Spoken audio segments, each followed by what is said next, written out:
Josée Hamès, créatrice de la Fée Angélique, coach angélique, administratrice du groupe de chemin angélique. Bienvenue à votre mini-webinaire que j'ai intitulé aujourd'hui « Comment j'ai commencé ma quête spirituelle ». Alors, comme je vous le mentionnais lors d'une des dernières vidéos des derniers jours, cette quête spirituelle a commencé quelques années après la naissance de mon fils. Dans une expérience vécue avec mon père où j'avais l'impression d'être jugée comme si j'étais une mauvaise mère. Alors, ça m'a amené à consulter le médecin de l'équipe de santé mentale de mon CLSC de quartier pour comprendre pourquoi j'avais réagi aussi vivement, aussi négativement à un commentaire de mon père. Et dans ce travail que j'ai fait avec ce thérapeute, il m'a suggéré d'utiliser l'écriture comme moyen de mettre sur papier mes émotions, ce que j'avais de la difficulté à exprimer, à communiquer. Et malgré tout, ce début de cheminement, si vous voulez, ne m'a pas empêché en 91, on était à l'époque en 91, oui, ça ne m'a pas empêché en 94 de me taper un burn-out. Et bien sûr, bon, j'ai eu recours au début à quelques médicaments, mais je cherchais des façons aussi de me sortir de ce mal de vivre-là, sans plus jamais avoir recours à des produits, à des médicaments chimiques. Alors, le thérapeute m'a suggéré la méditation, la marche. Pour ce qui est de la méditation, j'avais acheté un livre qui s'appelle « Un mot dans le silence, un mot pour méditer » de John Maine, et je répétais beaucoup le mantra Maranatha. Ce mantra est un mot araméen qui veut dire « Viens Seigneur Jésus ». Et je le répétais pour m'endormir, même jusqu'à m'endormir, pour m'aider à m'endormir le soir, pour calmer mon anxiété, pour calmer mon mal de vivre. Pour ce qui est de la marche, je vous dirais, chaque fois que je sentais l'anxiété m'envahir, si vous voulez, je partais et j'allais marcher. Et la marche m'a beaucoup aidé à faire de la place dans ma tête et aussi dans mon cœur, à beaucoup faire de la place pour écarter les mauvaises émotions et aussi aller et trouver aussi des idées aussi pour me sortir de cette situation.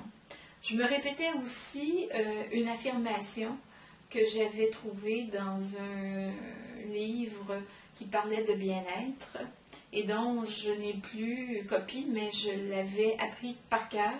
Aujourd'hui, j'ai dû le réécrire pour vous le rappeler.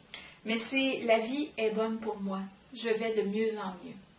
Je fais place à la confiance et à l'amour. Le bonheur, la joie, la santé, le succès et la richesse sont mes conditions naturelles de vie. Je suis née pour réussir et je vais y arriver. » Et j'ai donc appris aussi à ce moment-là à faire plus de choses pour moi, des choses que j'aimais. J'ai commencé, je vous dirais bien, commencé à m'aimer et ça m'a permis d'avancer. De 94 à 99, j'ai vraiment commencé à toucher à ma vraie nature. Alors, je suis donc passée d'un travail de secrétaire à travailleuse autonome pour travailler en traduction, pour faire de l'animation d'ateliers d'écriture et me mettre aussi à l'écriture moi-même. Et pour en arriver en 99 à publier un premier petit recueil de poèmes, qui était déjà pour moi toute une réalisation, étant donné que je manquais de confiance, je manquais de confiance en ce que j'avais comme talent, qu'est-ce que j'avais comme don. Je vous dirais que mon premier vrai contact, par contre, avec le monde de l'invisible, il s'est produit après le décès de ma maman en 99, au moment où j'étais allée consulter Agathe Raymond parce que j'avais beaucoup de difficultés à faire mon deuil. J'étais en conflit avec mon père, à nouveau. Et elle m'a suggéré d'écrire à ma mère parce que je ne me pardonnais pas de ne pas avoir été à son chevet lorsqu'elle était décédée. Et la question que je lui ai posée quand j'ai écrit sur la feuille de papier, ça a été: est-ce que tu me pardonnes, maman, de ne pas avoir été à ton chevet lorsque tu es partie? Et la réponse a été tellement lumineuse, tellement sereine, et tellement le fait que je savais très bien, j'étais très certaine que c'était ma mère qui me parlait à cause des mots utilisés, que ça m'a quand même bouleversée, m'a un peu chamboulée. Mais ça a été très révélateur, très prenant et très aidant, je vous dirais. Alors, je dois dire humblement aussi que malgré ces événements-là, je n'avais pas vraiment jamais perdu la foi en Dieu. Et que j'étais plutôt à la recherche d'une forme de spiritualité qui était différente de ce que j'avais appris avec la religion lorsque je grandissais.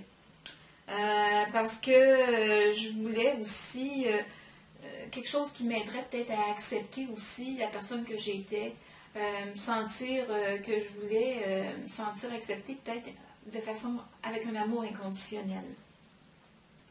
Alors au début des années 2000, j'ai été un peu secouée professionnellement en raison de cette volonté de vouloir toujours être parfaite, de ne jamais faire d'erreur et surtout à cause de mon manque de confiance en moi. Alors, j'ai été bouleversée par un événement qui s'est produit, au niveau de ma carrière de traductrice. Et j'ai dû retourner consulter Agathe. J'ai réalisé à ce moment-là que je devais cesser de vouloir toujours être parfaite. Et pour amorcer ce travail, cette quête de guérison aussi, elle m'a suggéré d'aller assister à la conférence d'un de ses collègues qui venait de la France. Alors, mon mari et moi, qui lui aussi était en quête de guérison, nous sommes allés à la conférence de Gilles Placet. Et ce jour-là, notre quête a commencé. Je vous dirais qu'en découvrant que mon corps me parlait, que le mal a dit, n'est-ce pas, que mes émotions avaient un sens, qu'il n'y avait pas de hasard, que tout avait un sens, que tout était signe, et aussi en mettant au jour mes blessures, mes comportements, mes patterns, je me suis mise à écouter mon âme, à écouter aussi beaucoup mon intuition, à utiliser mon ressenti aussi pour travailler, pour me mettre aussi au service des autres, pour les aider à guérir et aussi pour m'aider à guérir, pour aller chercher en moi, pour aller toucher en moi à cette partie qui était fragile, qui était souffrante et qui se croyait vraiment impuissante et qui pourtant était forte. Et d'avoir réalisé cette impuissance-là, d'une part, l'impuissance que j'avais par rapport au fait de vouloir sauver ma mère, mais que c'était impossible. Et d'une autre part, c'est que la seule personne que je pouvais sauver, c'était moi. Alors, en faisant un coaching spirituel avec Agathe Raymond et aussi à la suite d'une formation en psychobiogénéalogie avec Gilles Placet, et aussi avec les constellations familiales, les ateliers, toujours avec Gilles et Agathe, j'ai fini par prendre ma place. Prendre cette place-là qui me revenait, comme chacun et chacune d'entre nous.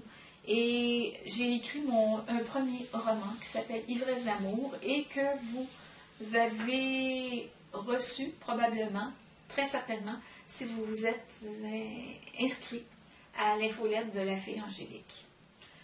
Alors, pendant plusieurs années, ma plus grande difficulté, ça avait été de pouvoir sauver ma mère. Et d'y être pas arrivé parce que c'était impossible. Alors, j'ai dû accepter, justement, dans ce cheminement, que je m'étais donné une mission qui était impossible. Et que la seule personne que je pouvais sauver, c'était moi. Alors, j'ai aussi compris que l'alcoolisme, c'était une fuite, comme la dépression, et que la problématique était vraiment directement reliée à la mère. Il m'a fallu accepter, oui, mon impuissance, que je pouvais faire cesser cette sorte de spirale de fuite, parce que ma mère, c'était avec l'alcool qu'elle fuyait son mal de vivre. Ma grand-mère, c'était avec les médicaments, et que je pouvais guérir mon mal de vivre, même si ces deux femmes-là, que j'ai aimées d'un amour inconditionnel très profondément du fond de mon cœur, n'avaient pas pu le faire. Il m'a fallu arrêter de les juger parce qu'elles n'avaient pas pu guérir d'une certaine façon. Il a fallu que j'apprenne à accepter aussi ce que j'avais vécu avec elles. Et si elles ne l'ont pas fait, j'ai réalisé que c'était pour X raisons et que peut-être si j'avais été dans leur situation, j'aurais peut-être fait pareil comme elles. Alors, ce qui m'a amené à honorer leur histoire, honorer leur mémoire et être fière du sang qui coule dans mes veines, de leur sang aussi qui coule dans mes veines.